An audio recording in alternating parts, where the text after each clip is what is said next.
ওয়াকফ আইনের প্রতিবাদে চলা আন্দোলনে সম্প্রতি বেনজির হিংসার ছবি দেখেছে মুর্শিদাবাদ। জ্বলেছে শামশেরগঞ্জ থেকে জলঙ্গি সুতি, ঝরেছে প্রাণ, গিয়েছে রক্ত।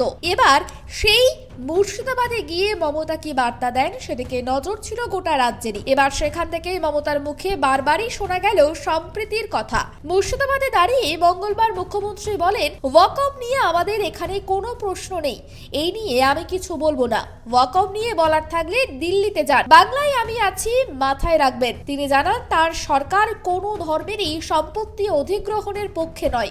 কেন্দ্র যদি কোনো আইন করে সেটা আমাদের হাতে থাকে না। আমরা বিরোধিতা করা সত্ত্বেও তারা গায়ের জোরে করে, ওরা করে, ওদের করতে দিন। কিন্তু বাংলায় মনে রাখবেন, আমি যতক্ষণ আপনাদের সাথে আছি, আপনাদের গায়ে আমি না হিন্দু, না মুসলমান, না শিখ, না খ্রিস্টান, না কৃষক, না শ্রমিক, না ভাই, না বোন, কারো গায়ে কোনো রকম স্পর্শ করতে দেব না। দাঙ্গার প্রায় সপ্তাহ তিনেক পর মুর্শিদাবাদে যান মুখ্যমন্ত্রী মমতা বন্দ্যোপাধ্যায়।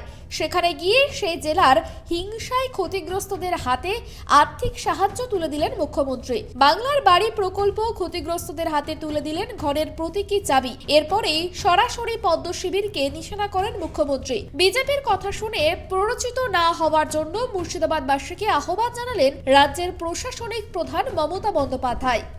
1992 সালে যখন বাবরি মসজিদ ধ্বংস হয়েছিল, সারা বাংলায় দাঙ্গা হলেও মুর্শিদাবাদ জেলায় হয়নি। মুর্শিদাবাদের মানুষ দাঙ্গা করতে দেননি। বামফ্রন্ট আমলে কাটরা মসজিদে আমি দেখেছিলাম, আমি এসছিলাম তখন, 40 জন মানুষ মারা গিয়েছিল কাটরা মসজিদের যে দাঙ্গা হয়েছিল।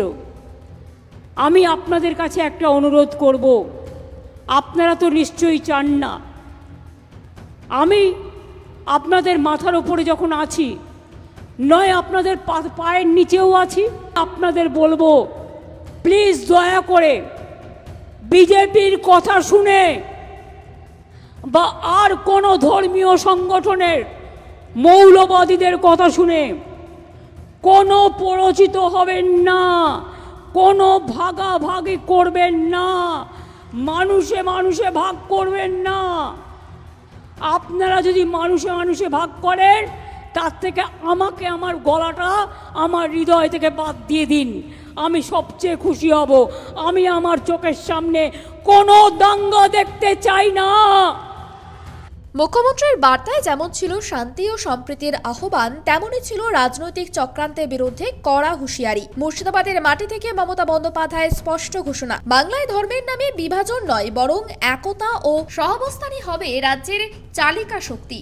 হিংসার ছাই চাপা পড়ে গেলেও মুখ্যমন্ত্রীর এই সফর রাজ্যের রাজনীতিতে যে এক নতুন বার্তা রেখে গেল তা স্পষ্ট। ভোটের মুখে বিভাজনের রাজনীতিকে রুখে একতার জমি তৈরির চেষ্টাই এখন মমতার প্রধান কৌশল, আর তারই ইঙ্গিত মিলল মুর্শিদাবাদের এই সফরে। Bureau report, tribe TV Bangla.